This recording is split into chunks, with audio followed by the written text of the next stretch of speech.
ఇది ఇప్పటి వరకు చూసినవన్నీ చాలా జాగ్రత్తగా పెట్టారు సార్. ఇది డ్యామేజ్ ఎందుకయింది? ఇది మా దగ్గర లేకుండా వాళ్ళకి ఇచ్చారు ఫాదర్. వాళ్ళ ఓకే. బ్రదర్‌కి ఇచ్చారు అన్నట్టు.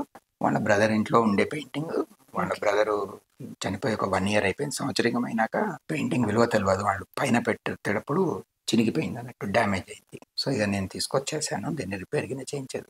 ఇది ఆయిల్ పెయింటింగ్ అండి. Okay sir. అగ్ని స్వాహ, అగ్నిదేవుడు స్వాహాదేవి వాళ్ళ వాహనము మేక అన్నట్టు. చాలా పాత పెయింటింగ్. ఇది ఏంటంటే అమ్మా ఓన్ క్యాన్వాస్. ఇది క్యాన్వాస్ ఆ రోజుల్లో ఆర్టిస్టులు తయారు చేసేవారు. పెట్టుకొని దానికి అంతా వైట్ పూసి దాన్ని పూయంగా క్యాన్వాస్ లాగా తయారు చేసేవారు. ఆ రోజుల్లో క్యాన్వాస్ కొనాలన్నా కష్టం, వైట్ పేపర్లు కొనాలన్నా కష్టం రోజులు. అందుకే మన పెళ్లి కార్డ్స్ ఐవరీ వైట్ అని వచ్చాయి. ఇప్పుడు డిజైన్స్ వస్తున్నాయి కానీ ఆ రోజుల్లో ఐవరీ వైట్ కార్డ్ మీదనే వెడ్డింగ్ కార్డ్స్ వచ్చాయి. వెడ్డింగ్ కార్డ్స్ వెనకాల వైట్ ఉంటుంది అన్నట్టు, దాన్ని స్కెచ్లు వేసేవాళ్ళు ఆర్టిస్ట్.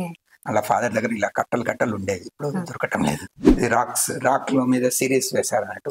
హైదరాబాద్ చుట్టుపక్కల గ్రామాల్లో ఆ రోజులు హైదరాబాద్ అంటే ఇక రాక్స్ కు ఫేమస్. హైదరాబాద్ డక్కన్ అంటాం కదా, రాక్స్ క్యాంప్స్ కు పోవడము, వాటిని మనసులో పెట్టుకొని అదొకటి. ఇది ఆక్వా టెక్స్చర్ టెక్నిక్ అన్నట్టు. ఇది హంస అవార్డు 2003లో వచ్చింది హంస అవార్డు. ఇప్పుడు ఇది ఫాదర్ వర్క్ చేస్తుంది ఒక ఫోటోగ్రాఫ్ ఆ కాలంది. ఇది శంకరాచార్య గారి పోర్ట్రేట్ మా ఫాదర్ వేసింది. నల్లకుంట శంకరమఠలో ఉన్నది. శంకరాచార్య గారు జనరల్ గా శంకరాచార్య గారు ఫోటో. నేను చెప్పాను కదా, ఒక్కొక్క పెయింటింగ్ ఒక్కొక్క చరిత్ర, ఏదో చరిత్ర సంబంధించింది ఉంటుంది. ఇది శివాజీ చరిత్ర. పైన స్కెచ్, కింద పెయింటింగ్, ఈ రెండును కలిపి ఫ్రేమ్ చేయండి అని ఒక professor college of fine arts ఉంది, అతను చెప్పాడు. విద్యార్థులకు అర్థమవుతుంది ఒక పెయింటింగ్ ఎలా డెవలప్ చేస్తారన్నది. అవి దొరికినాయి మాకు. మూట కట్టిపోయి ఉండే ఇంట్లో తీయించి ఫ్రేమ్ చేయించారు. శివాజీ గర్వభంగం అన్నట్టు ఆ సీన్. శివాజీ గెలిచి నేనే మొత్తం సుప్రీం అని అనుకుంటాడు. సుప్రీం అనుకొని గర్వపడుతుంటే వారి గురువు గారైన సంతరామదాసు అంతా భగవద్దేశ నీదేం లేదు అని అంటే, అట్లెట్లా నాది ఇంత శౌర్యాన్ని నేను వచ్చేసానంటే, నువ్వు రాయి పలగొట్టు అంటాడు. రాయి పలగొడితే కప్పు వస్తుంది. దానికి ఒక స్టోరీ ఉన్నది. ఇది అరకు వ్యాలీలో గిరిజన స్త్రీ అన్నట్టు అరకు వ్యాలీ క్యాంప్ లో ఉన్నప్పుడు చూసి వేశాడు. ఇది స్ట్రోక్స్ లమ్మ, స్ట్రోక్స్ శాంతినికేతన్లో పర్ఫెక్ట్ అయింది. దీంట్లో కుక్క ఒకటే కలర్ చూడండి, స్ట్రోక్ అన్నట్టు బ్రష్ స్ట్రోక్ లో పెయింటింగ్ అయిపోతుంది. 1951 పెయింటింగ్ అది. ఇది అవార్డు విన్నింగ్ పెయింటింగ్. మా నాన్నగారు ఎన్ని ఇయర్స్ అప్పుడు పరంపదించారు? 89. 2012లో పోయారు. 1924లో పుట్టారు. 82 ఇయర్ వచ్చే వరకు పెయింటింగ్ వేస్తూనే ఉన్నారు.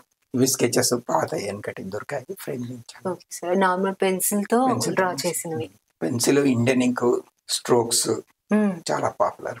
ఏ ఇయర్, ఎన్ని సంవత్సరాలు అప్పుడు స్టార్ట్ చేశారంట సార్? మీకు ఎప్పుడైనా చెప్పారు? ఆయన బాల్యంలోనే స్కూల్లో ఉన్నప్పుడు 5వ తరగతిలో వేశాడట. స్టార్ట్ ఆ జర్నీ. అప్పుడు ఆ స్కూల్లో ఉన్న ఆర్ట్ టీచర్, ముస్లిం ఆర్ట్ టీచర్, అతను గుర్తించి ఎంకరేజ్ చేశాడు. అక్కడి నుంచి ఒక్కొక్క డ్రాయింగ్ మాస్టర్ ఉండే, అతను తీసుకొచ్చాడు. ఆయన ముఖ్యంగా ప్రకృతి, ఆయన పెరిగింది అడవి ప్రాంతంలో పెరిగాడు. మానుకోట గ్రామం, మానుకోట తాలూకా, అది అడవి అంటే. మానుకోట అంటే చుట్టూ అడవే కోట అంటూ. సో మానుకోట ప్లస్ పాకాల అడవుల్లో అక్కడ సంచరించేవాడు. ఆ ప్రకృతి ఆయన మైండ్ లో ఉండేది. తర్వాత హన్మకొండలో చదువుకున్నప్పుడు 1000 స్తంభాల గుడి, బాల్యం అంతా అందరూ ఆడుకుంటుంటే ఆయన కూర్చొని స్కెచ్లు వేసుకునేవాడు 1000 స్తంభాల గుడిలో. ఆయన అందరు నందిని వేసుడు, నంది మీద ఉన్న ఆభరణాలు అవి చేయడం, శిల్పాల మీద ఉన్న ఆభరణాలు, అలంకరణకాల మీద, అట్లా ఆయనకు బాగా శ్రద్ధ వచ్చింది. అటు నుంచి రామప్పలో స్కెచెస్ వేశారు. ఇంకా అన్నిటిపైన ఆసక్తి అలా పెరుగుతూ పోయి ఈ విధంగా. అంటే ఆ రోజు కెమెరాలు లేదు, జనం మా నాన్నగారు ఫ్రెండ్స్ అనేవారు. ఆ రోజుల్లో ఎవరైనా రామప్ప బొమ్మ ఎట్లంటే స్కెచ్ చేసి చూపేవాడు మీ ఫాదర్. ఫోటోగ్రాఫ్స్ లేని, కెమెరాలు లేని.